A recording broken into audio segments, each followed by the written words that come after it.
하겠습니다. 누가복음을 보시겠어요?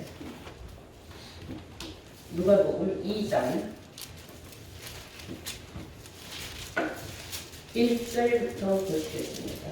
누가복음 2장 1절부터 찾으신 줄 믿고 제가 봉독을 하겠습니다. 이때에 가이사 아구스도가 영을 내려 천하로 다 호족하라 하였으니 이 호족은 구레노가 수리아 총독되었을 때에 첫 번 하는 것이라.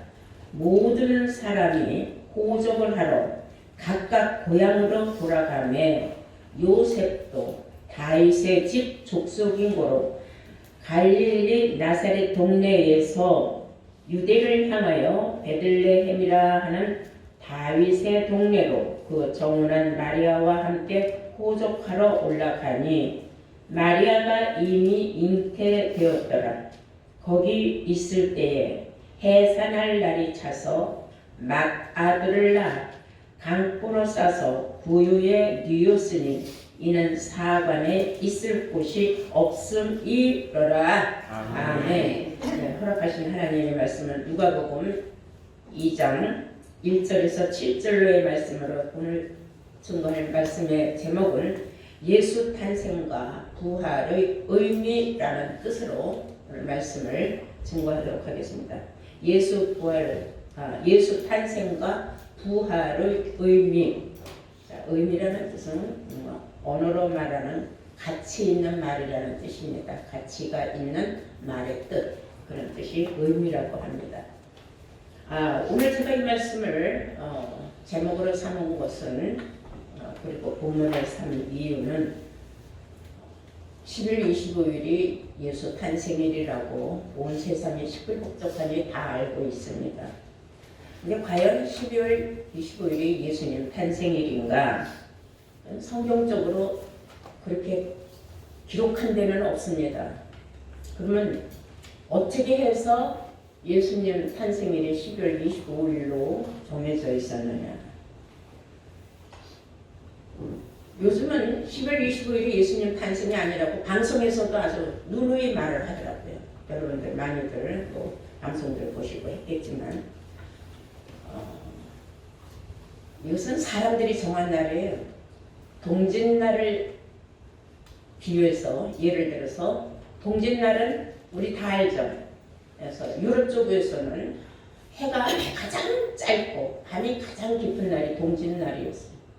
그날로 기준해서 해가 전차로 떠오르는 것이 12월 25일이 많이 떠올랐다 해요.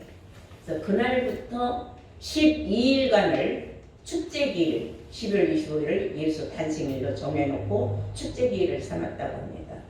12일간 그 축제를 하는 동안에 어마어마한 파티들이 벌어지면서 가장 추하고 지저분하고 더러운 파티들로 임신하는 일들이 최고 많이 일어나는 일들이 있었다고 해요. 우리가 생각하는 예수님 태어나신 날 고요한 날, 거룩한 날이 아니잖아요. 거룩한 밤이 아니라는 거죠. 그래서 이런 것도 모르고 지금 오늘날 예수 탄생일이라고 성대하게 잔치를 합니다. 그런 거 생각할 때 우리는 이미 먼저 앞서 깨어 있어요. 우리가 얼마나 앞서가는지를 여러분들이 이제 아실 겁니다. 그리고 예수님 탄생한 곳은 지금 어디냐면 전쟁하고 있는 이스라엘과 저기 팔레스타인 알죠? 하마스라고 그러지 않습니까? 팔레스타인 쪽에 서안 지구에서 예수님 태어났어요. 베들레헴이 지금 서안 지구에 속해 있습니다. 근데 그것이 지금 얼마나 전쟁으로 비참한 곳입니까? 또 제가 이스라엘 성지순례 갔었을 때 보니까 예루살렘 성전 위주로 베들레헴 쪽으로 장벽을 쌓아놨어요. 그래서 저쪽은 예루살렘 성전과 베들레헴 쪽은 그 서안지구에 속해서 팔레스타인 쪽에서 차지하고 있었고, 이스라엘에서는 예루살렘 성전을 빼앗긴 것에 대하여 항상 분노해서 그 벽에다가 다 와서 통곡을 그 벽을 통곡의 벽이라고 해요. 분리장벽을 해놨기 때문에 나라와 나라 사이에 그렇게 해서 그렇게 울면서 예루살렘 성전을 되돌려달라고 울고불고 하는 것을 그 안에 가서 저도 보았습니다. 아무 의미가 없는 거예요. 예수님이 육신적으로 어디에서 태어났건 어쨌건 그게 중요한 게 아니에요. 세상은 자꾸 바뀌는 겁니다. 그렇게 우리나라에서도 그 이례재단이라고 아주 유명해서 한때는 전 대통령 시절에 유명했던 그 사람이 태어난 곳 있잖아요. 하천에. 그쪽에 이례공원이라고 있는데 그 이례공원이라고 써있는 그 바위돌 집어 쳐버려라. 이렇게 이제 세상이 지나가니까 그 사람은 죽고 없어도 이런 일이 또 벌어지고 역사는 계속 흐른다는 말이 맞아요. 우리가 아는 것은 육신적인 예수님을 알고자 하는 게 아니라 영적으로 하나님께서 예수님을 이 땅에 보내신 이유 그것을 우리가 아는 것이 중요하다는 거예요. 그래서 예수님을 알아야 우리가 예수님이 어떻게 탄생하게 됐고 예수님은 왜 십자가를 질 수밖에 없었고 예수님은 왜 부활하셨으며 예수님은 어떻게 승천하셨고 다시 올 예수님은 또 어떤 분인가 이런 것을 아는 것이 바로 영생이라고 성경에 써 있어요. 잘 알다시피 요한복음 5장 39절에 너희가 이 성경에서 영생을 얻거니와 이 성경을 너희들은 잘 상세히 잘 보아서 잘 읽고 깨달아라. 이 성경은 나에 대하여 증거한 것이다. 그래서 예수에 대해 증거한 것은 성경이다 이거예요. 그리고 요한복음 17장 3절에 영생은 유일하신 참 하나님과 그가 보내신 자 예수 그리스도를 아는 것이라 그랬어요. 그러니까 우리가 영생 구원을 얻으려면 하나님도 알아야 되고 예수님도 알아야 돼요. 하나님은 예수님을 이 세상에 왜 보내셨으며 예수님은 왜 십자가를 지셨으며 예수님은 어떻게 부활할 수 있었는가 이 모든 것이 성경에 기록되어 있기 때문에 우리는 기록된 성경을 믿고 그 믿음으로 우리가 구원받을 준비를 하고 있다는 것을 이 시간 여러분들은 아시기 바랍니다. 네. 마태복음 2장 13절 한번 보실까요? 마태복음 2장 13절을 보시면은 동방박사들이 헤롯 왕을 만난 이후에 유대에 큰 왕이 났다 하는 말을 듣고 헤롯 왕이 육신적인 자기 왕의 자리를 탐하는 자가 이스라엘에 태어난 줄 알고 놀라서 당황을 하고 허겁지겁해서 거기가 어디냐고 물어봤어요. 근데 그 동방박사들은 우리는 별을 보고 별을 따라왔다. 그래서 별이 인도하는데 우리는 따라간다. 그리고 떠나갔어요. 어디라고 알려주지를 않고. 그런데 이제 이런 것을 오늘날 또 참 재밌는 말이 많아요. 그 별을 우리는 성경적으로 별도 우리는 사람을 비유했다고 하지 않습니까? 누군가 인도했기 때문이 아닙니다. 그런데 또 어떤 사람들은 별똥별이 그 당시 떨어져서 그 떨어진 쪽을 향하여서 동방박사들이 왔다. 이렇게 말하는 사람들도 있더라고요. 그래서 그런 건 다 이런저런 설이고 우리가 성경으로 알고자 하는 것은 그 중요한 것이 그 헤롯 왕이 동방 박사들 떠나고 나서 성경 박사들을 다 불러 모았어요. 불러 모아놓고 성경에 이런 말이 있느냐 유대 왕이 난다고 한 데가 있느냐 하니까 알려줬어요. 성경 박사들이니까 얼마나 성경을 달달달달 외우겠어요. 그 사람들 하나님의 섭리와 뜻은 모르는 거예요. 성경에 기록된 말씀만 그냥 아는 거죠.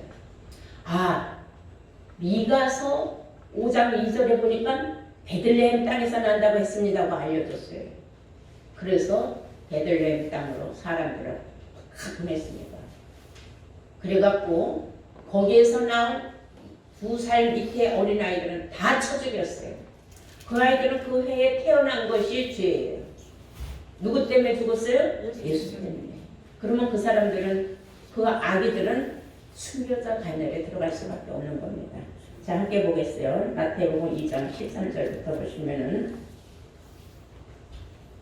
저희가 떠난 후에 주의 사자가 요셉에게 현명하여 가로되 헤롯이 아기를 찾아 죽이려 하니 일어나 아기와 그의 모친을 데리고 애굽으로 피나여 내가 네게 이르기까지 거기 있으라 하시니 요셉이 일어나서 밤에 아기와 그의 모친을 데리고 애굽으로 떠나가 헤롯이 죽기까지 거기 있었으니 그랬어요.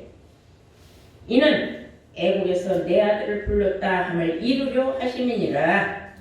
이에 헤롯이 박사들에게 속은 줄을 알고 심히 노하여 사람을 보내어 베들레헴과 그 모든 지경 안에 있는 산의 아이를 박사들에게 자세히 알아본 그때를 표준하여서 2살부터 그 아래로 다 죽이니 그랬어요. 다 죽였다 그랬습니다. 얼마나 잔인한 겁니까? 자기 왕의 자리를 탐한 자가 나타났다고 하니까 사람의 욕심이라는 게 이렇게 무서운 거예요. 세상에 정치라는 거는 자기 권력을 뺏길까봐 사람을 죽이고 모함하고 하는 그런 일들이 비일비재하죠. 세상에 모든 일어나는 이치가 그렇습니다. 그러나 사실 이런 일이 있기 전에 먼저 미리 와서 알려준 그런 선지자가 있었어요. 빨리 예수를 데리고 애국 땅으로 잠시 피하여라 그랬어요. 그런 일이 있어서 예수님은 살았고 그 대신 아무 영문도 모르는 2살 미만의 아이들은 이루 말할 수 없이 다 죽었으면 얼마나 그 땅에 통곡의 소리가 많이 났겠습니까? 그리고 우리가 알아야 할 건 세상에서 예수님은 다 외아들이라고 하지 않습니까? 오늘 우리가 성경을 자세히 보면은 예수님은 외아들이 아니에요. 맏아들이라고 성경에 분명히 나와 있는데도 사람들이 눈이 어두워서 맏아들이라는 말은 안 보이고 외아들이라는 생각만 여기 인이 쳐져 있어요. 들은 대로 믿는 거죠. 자, 우리가 한번 이제 오늘 본문을 보시면 7절에 보실까요? 맏아들을 낳아 그랬어요. 맏아들을 낳아. 외아들을 낳았다 그랬어요? 맏아들을 낳았다 그랬어요? 맏아들을 낳아서 강보로 싸서 구유에 뉘었다 그랬어요. 이것은 사관에 있을 곳이 없습니다. 느닷없이 호적 정리 기간을 통보했어요. 그런데 요셉도 마리아와 정혼한 사이예요. 정혼을 했으니까 이제 혼인을 신고를 하러 가야 돼요. 왜냐하면 또 혼인하게 됐으니까. 왜 혼인 신고를 미리 하러 가게 되느냐? 마리아가 이미 임신 중이에요. 배가 불렀어요. 그러면 아이를 낳으면 아이 출생 신고를 해야 되지 않습니까? 그래서 가게 된 것이 요셉이 다윗 족속인 거로 그들의 호적지가 베들레헴이었어요. 그래서 베들레헴으로 호적 정리를 하러 간 거예요. 글로 혼인 신고를 하면서 출생 신고를 또 아이까지 있으니까 낳아야 되니까 한꺼번에 그 조그만 동네에 수많은 사람들이 사방팔방에서 모였으니까 시간이 걸려야 될 거 아닙니까? 그러자 아이를 낳을 만한 장소가 없었어요. 이들이 가난했기 때문에. 요셉은 목수였어요. 지금은 목수가 돈을 잘 버는데 그 옛날에는 목수쟁이라서 천원직업으로 인정을 했어요. 돈벌이가 시원찮죠. 그런데다가 먼 곳까지 오느라고 또 먹고 자고 또 돈도 많이 들고 아무튼 이제 돈이 없었어요. 그래 몸은 풀어야 되는데 어떻게 하느냐. 그래서 거의 오늘날 말하면 사관이라는 거 여관이에요. 그 여관 주인한테 사정을 했어요. 내 부인이 지금 배가 불러서 만삭이라 아이를 낳으려고 하는데 방이 있으면 하나 좀 달라고 하니까 방은 없고 저 마구간이 비어있으니까 마구간으로 우선 가서 몸을 풀어라 그랬어요. 돈이 없으면 그런 고통과 고생을 하는 거잖아요. 그래서 마구간을 빌려줘서 거기에서 해산을 했어요. 거기서 해산을 해서 맏아들을 낳아서 구유에 말구유, 말구유는 말가통이죠. 거기에다가 아기를 낳았다 그랬어요. 우리가 왜 사람들은 외아들이라고 하고 여기에는 아들을 낳았으면 그냥 아들이지 왜 맏아들이라는 말을 꼭 써야 되느냐, 꼭 기록해야 되느냐. 이것을 오늘날도 몰라서 외아들 하고 있어요. 예수님을. 근데 그 이후로도 많은 아들들을 또 낳았어요. 마리아는. 그래서 그 형제들이 있다고 또 성경은 또 말하고 있습니다. 우리 한번 마태복음 12장 46절 보시겠어요.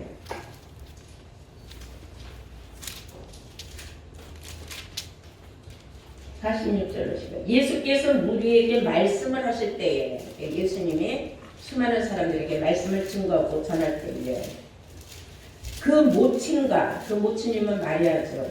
동생들이 그랬어요. 누가? 동생들이 그랬어요.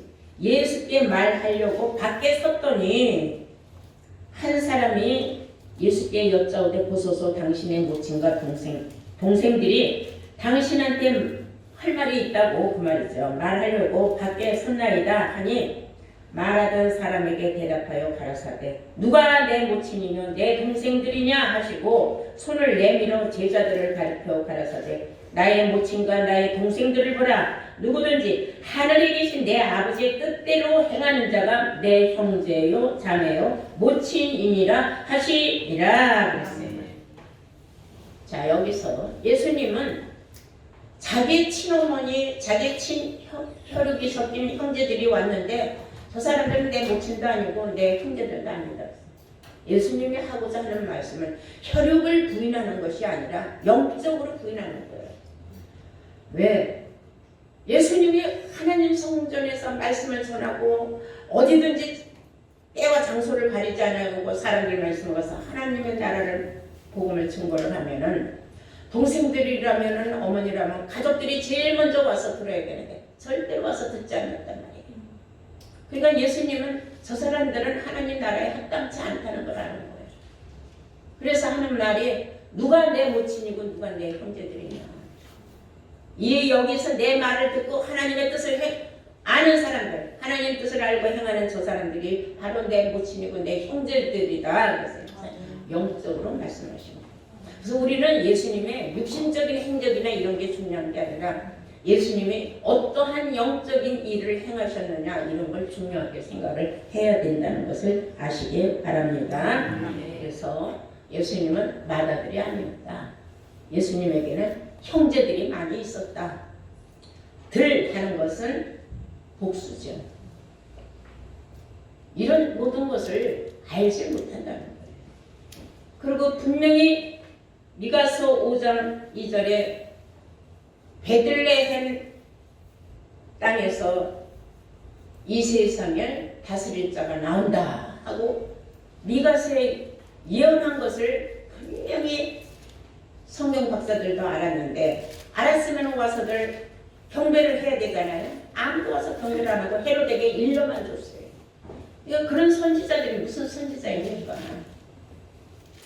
이런 모든 말씀을 우리는 정말로 제대로 알고 믿어야 된다. 알고 믿어야 된다. 세상에서도 알아야 면장을 해먹는다는 우리나라 옛날 말도 있죠. 그래서 예수 탄생에 관해서 우리가 예수를 알고 믿는 사람이 진짜 믿는 사람이다. 성경대로 알고 믿어야 된다 하는 사실을 아시기 바랍니다. 그리고 우리가 이제 오늘 이제 부활의 의미에 대해서 알아보겠어요. 요한복음 11장을 보시겠어요? 다 함께. 우리 모두가 다 아는 말이죠. 내가 곧 부활이요 생명이다 하셨어요. 예수께서 가라사대 나는 부활이요 생명이다. 나를 믿는 자는 죽어도 살겠고 무릇 살아서 나를 믿는 자는 영원히 죽지 아니하리니 이것을 네가 믿느냐 그랬어요. 여기에서 나는 부활이고 생명이다 그랬어요. 나를 믿는 자는 죽어도 살겠고 하는 것은 죽었어도 부활할 수 있고 그 말이죠. 또한 지금 현재 우리같이 영육이 살아있는 살아서 나를 믿는 자 중에서는 그 말이에요. 살아서 나를 믿는 자는 영원히 죽지 아니하리니 영원히 죽지 아니한다는 거 뭐예요? 영생을 볼 자가 있다는 겁니다. 이건 네가 믿느냐? 그 뜻을 이해를 못해서도 예수님이 하시는 말이니까 무조건 믿습니다 했어요. 그 당시에는. 자, 우리가 죽어도 다시 살 사람이 있고 이대로 살아서 영생을 얻을 사람도 있다. 죽어서 다시 사는 사람을 우리는 부활이라고 한다. 그래서 부활은 다시 살다라는 뜻이에요. 요한복음 5장 한번 보실까요? 25절부터 보시겠습니다. 진실로 진실로 너희에게 이르는 자는 이르노니 죽은 자들이 그랬어요. 죽은 자들이 하나님의 아들의 음성을 들을 때가 오나니 곧 이때라 듣는 자는 살아나리라. 자, 여기서 여러분 하나님의 아들을 들을 때가 오나니 죽은 자가 곧 이때라. 듣는 자는 살아난다 그랬어요. 듣는 자는 살아난다는 건 뭐예요? 부활한다는 겁니다. 그럼 저 공동묘지 같은 데 가서 죽은 자들한테 가서 성경을 읽어주면 그 사람들이 살아납니까? 그런 뜻이 아니에요. 성경이 말하는 것은 살았으나 죽은 자들이 있다 하지 않았습니까? 그 살았는데 무엇이 죽었느냐? 영이 죽은 자들이에요. 네가 살았다 하는 이름은 가졌으나 실상 알고 보면 너는 죽은 자로다. 육신은 살아서 할 일 다 하고 자기 먹고 살기 위해 일도 하고 열심히 권력도 쌓고 별짓 다 했지만은 하나님에 관하여서는 아무것도 알지 못한다. 그런 사람은 어찌 구원을 받겠느냐. 그런데 그런 사람들이 아들의 음성을 듣고, 아들의 음성은 예수님이 2000년 전에 죽었는데 어디서 예수님의 음성이 나와요? 하나님의 말씀은 대언의 영을 하는 사람들이 나오게 돼 있다고 했어요. 자, 이 대언의 영을 통하여서 듣고 살아나는 자가 있다고. 말씀이 이렇구나 하고 놀랍게 깨닫는 순간 그 사람의 영은 뭐한 거예요? 부활한 거예요. 살아난 거예요. 부활한 거예요. 그래서 여러분들이 말씀을 듣고도 다 살아났기 때문에 부활했기 때문에 이 자리에 지금 앉아 있는 거예요. 영이 부활했다는 거예요. 무덤을 열고 나왔다는 거예요. 이게 얼마나 기적 같은 일입니까? 세상은 이런 말을 전해줘도 깨닫지 못해요. 무슨 말인지 몽롱해요. 자, 조금 더 보시겠어요. 26절에 보면 아버지께서 자기 속에 생명이 있음 같이 아들에게도 생명을 주어 그 속에 있게 하셨고 아들에게도 생명을 주었다 그랬어요. 예수님한테도. 또 인자됨을 인하여 심판하는 권세를 주셨느니라.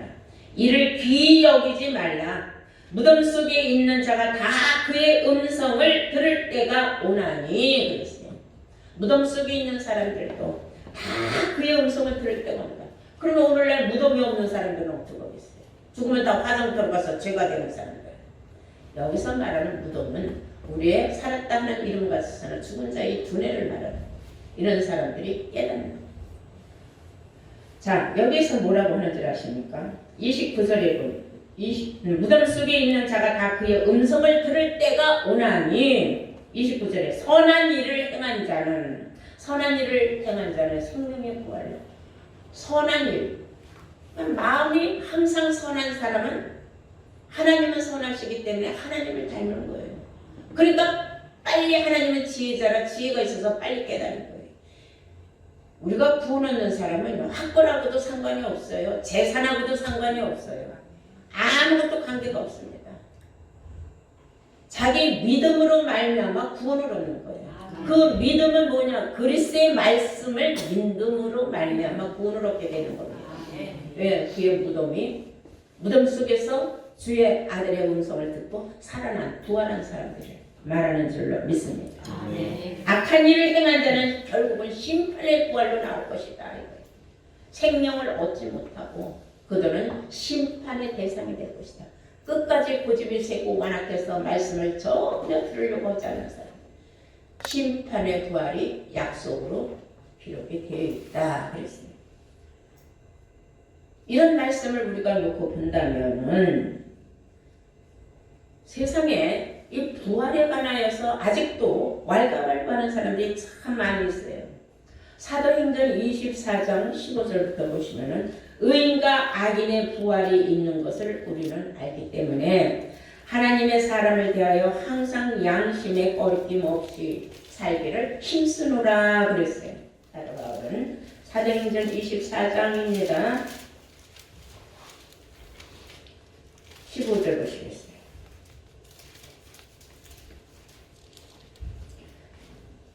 저희가 기다리는 바 하나님께 향한 소망을 나도 가졌으니 하나님께 향한 소망을 나도 가졌으니 곧 의인과 악인의 부활이 있으리라 함이라. 요한복음 5장 아까 우리가 읽었죠. 29절 말씀을. 의인과 악인의 부활은 분명히 있다. 이것을 인하여서 나도 하나님과 사람을 대하여 항상 양심의 꺼리낌이 없기를 힘쓰고 산다 그랬어요. 우리 모두에게도 경고의 말씀이다. 양심의 꺼리낌 없이 사는 여러분들 되시기를 바랍니다. 고린도전서 5장 5절에 보시면 사단이로 말미암아서 우리의 육신은 멸했지만 영은 주 예수의 날에 구원 얻게 하려 합니다. 주 예수의 날에 구원 얻는다는 것은 부활할 수 있다는 거예요. 몸은 죽어도 영은 부활할 수 있다는 것입니다. 그것은 뭐예요? 산자로서 선한 일을 행했기 때문에 그 사람들은 죽어서도 구원을 받을 기회가 있다. 이 세상에 살면서 육신은 어쩔 수 없이 죽을 수밖에 없었다는 거. 우리를 죽음으로 몰고 가는 것은 사단이 될 거예요. 사단에게 몸은 우리가 죽임을 당했지만 영만큼은 정확해서 하나님 앞에 다시 부활의 능력을 받아서 우리가 생명을 얻게 된다는 것을 말하고 있어요. 계시록 20장 5절에서 6절 말씀 보시면 첫째 부활에 참여하는 자들만이 복이 있다 그랬어요.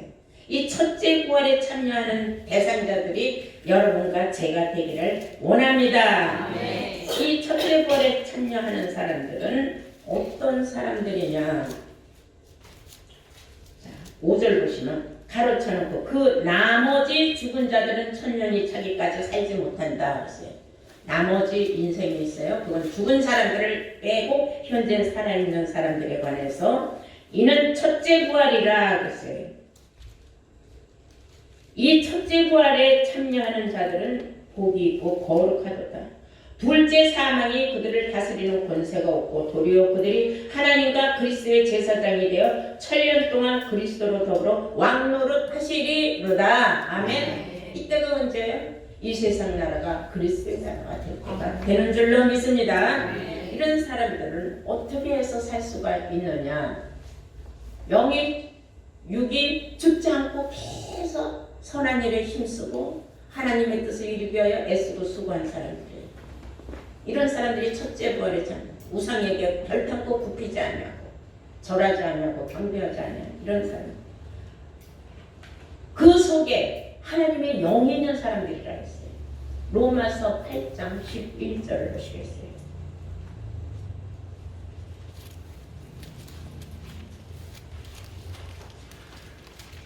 로마서 8장 11절.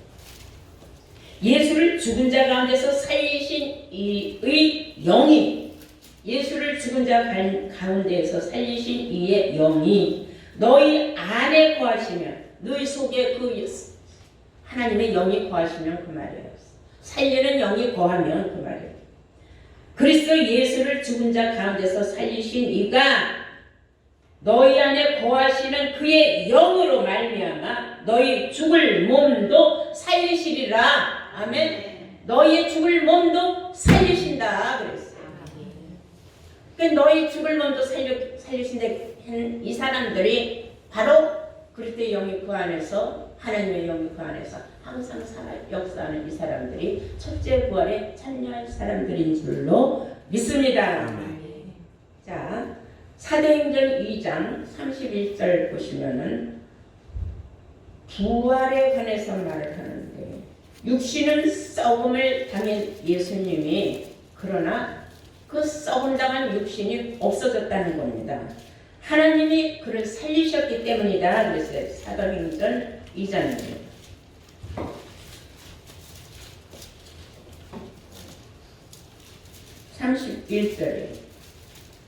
미리 보는 고로 그리스도의 부활하심을 말하되 저가 음부의 버림이 되지 않고 육신이 썩음을 당하지 아니하시리라 하시더니 시편에 기록된 대로 이루어졌다 그 말이에요.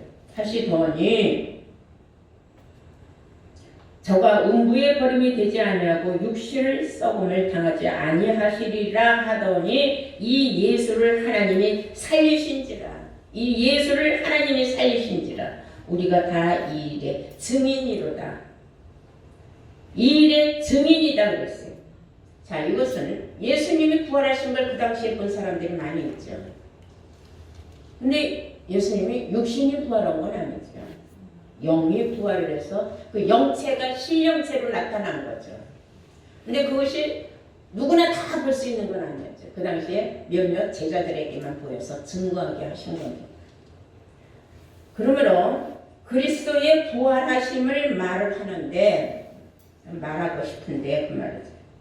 그리스도의 부활하심을 말하되 저가 음부에 버리지 않냐고. 죽어서 예수님 음부에 버리지 않냐고. 육신이 썩음을 당하지 아니하신지라 하더니 이 예수를 하나님이 살리신지라. 우리가 다 이 일의 증인이라 했어요.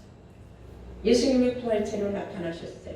얘들아, 니네들 뭐하고 있느냐? 깜짝 놀랐잖아요.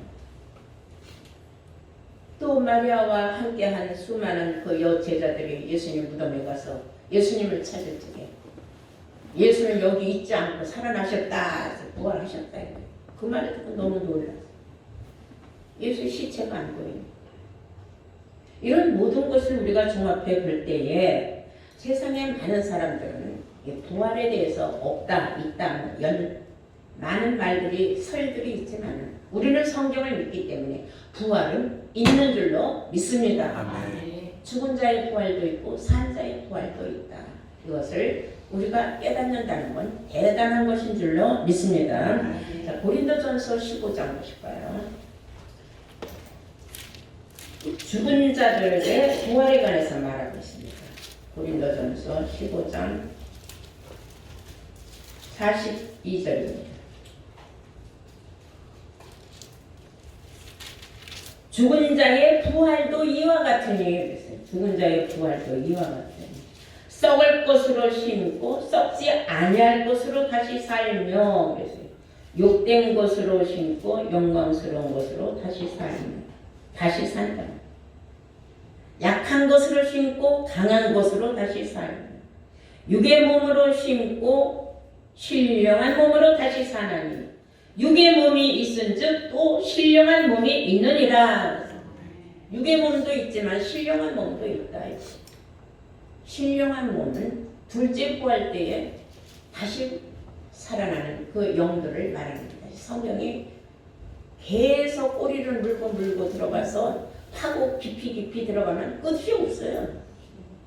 우리가 매 설교 때마다 이만큼씩 잘라서 설교를 하기 때문에 그만큼만 아는 것도 대단한 겁니다. 예수님도 알파 오메가야. 하나님도 알파 오메가야. 처음과 나중이라는 뜻이에요. 그러면 처음 시작을 했으면 끝은 다시 와서 처음 시작하는 자리가 그것을 우리는 끝이라고 하고 또 시작이라고 하는 거예요. 많은 사람들이 12월 25일 날 이제 예수님 탄생이 아니라는 건 알지만 또 언제가 예수님 탄생일이라는 건 몰라요. 그러나 우리가 추론적으로 볼 때에 예수님이 추운 한겨울 12월 달 25일에 탄생하지 않은 건 분명한 것이 목자들이 바깥에서 양떼를 키우고 지키고 있을 때 천사들이 와서 기쁜 소식을 알려줬다고 했어요. 그래서 그들이 양떼들을 놔두고 부지런히 예수님 태어난 장소로 달려나가서 구유에 누워 있으니 예수님을 보고 경배했다는 말씀이 있어요. 누가복음 2장입니다.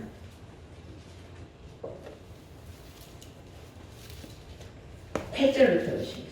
그 지경에 목자들이 밖에서 밤에 자기의 양떼를 지키더니 주의 사자가 곁에 서고 주의 영광이 저희를 두루 비치매 크게 무서워하는지라 천사가 이르되 무서워 말라. 내가 온 백성에게 미칠 큰 기쁨의 좋은 소식을 너희에게 전하노라. 오늘날 다윗의 동네에 너희를 위하여 구주가 나셨으니 곧 그리스도 주시니라. 너희가 가서 강보에 쌓여 그 위에 누인 아기를 보리니 이것이 너희에게 표적이니라 하더니 호련히 허다한 천군이 그 천사와 함께해서 하나님을 찬송하며 가르되 지극히 높은 곳에서는 하나님께서 영광이요 땅에서는 기뻐하심을 입은 사람들을 중에 평화로다 하니라.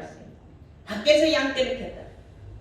자, 양떼를 키우는 사람들이 한겨울에는 양떼를 우리 안에 집어넣고 밖으로 안 내보냅니다. 추워서. 그러면 양떼가 밖으로 있었다 하는 것은 추위를 끝나고 난 후에 봄에 내보내는 거죠. 봄에는 푸릇푸릇하게 모든 새싹이 일어나는 때, 그때는 만물이 소생하는 때라고 그러죠. 봄에. 그러면 우리가 주 예수님이 한겨울에 11월달에 태어나지 않고 봄에 태어났다는 걸 알 수 있어요.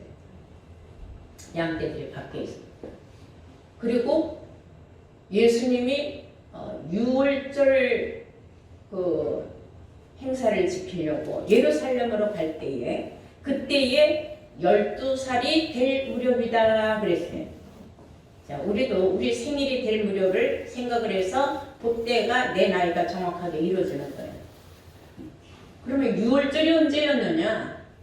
6월절은 4월 14일이 6월절이에요. 그래서 6월절 4월 14일 더하기 3일은 4월 17일 예수님 부활하신 날이죠. 그래서 우리는 추론하기를 예수님은 알파 오메가니까 바로 요때가 아니겠느냐. 부활절 그날을 기준하지 않았느냐 이런 생각을 할 수 있어요. 누가복음 2장을 보시겠어요? 8절부터 요한복음 2장 41절부터 보시겠어요?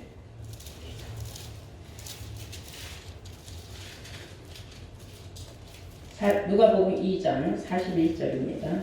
그 부모가 해마다 6월절을 당하면은 예루살렘으로 가더니 그랬어요. 예루살렘으로 6월절을 당하면 예루살렘으로 가더니 예수께서 12살 될 때에 그랬어요. 여기서 중요한 거예요. 12살이었을 때 그러지 않고 12살 될 때에 그랬어요.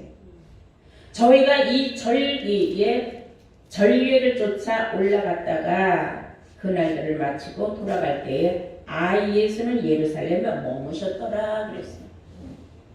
예루살렘에 올라갈 때 6월절을 지키려고 올라갈 때에 그때 예수님은 막 몇 살이 될 무렵이다? 12살이 될 무렵이다.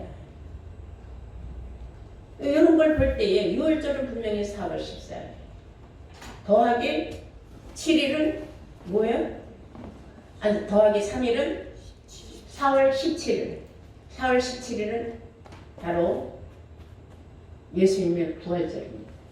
부활의 날이라고 하죠. 우리는 알파 오메가를 놓고 봤을 때에 우리 주 예수님께서는 4월 17일 그쯤에 태어나지 않았냐 이렇게 우리가 추론해 볼 수도 있다. 12월 25일은 절대로 아니고 어느 정도 근거가 맞아야 된다는 거예요. 여러분은 오늘 말씀을 통하여 많은 걸 깨달았으니까 예수님에 대하여 우리가 알지 못했던 것을 많이 압니다. 세상에 누가 뭐라고 해도 우리는 기록된 성경을 믿는 줄로 믿습니다. 이 모두 다 성경대로 믿어서 영생 구원 얻는 복된 자들 되시길 주의 이름으로 축원합니다.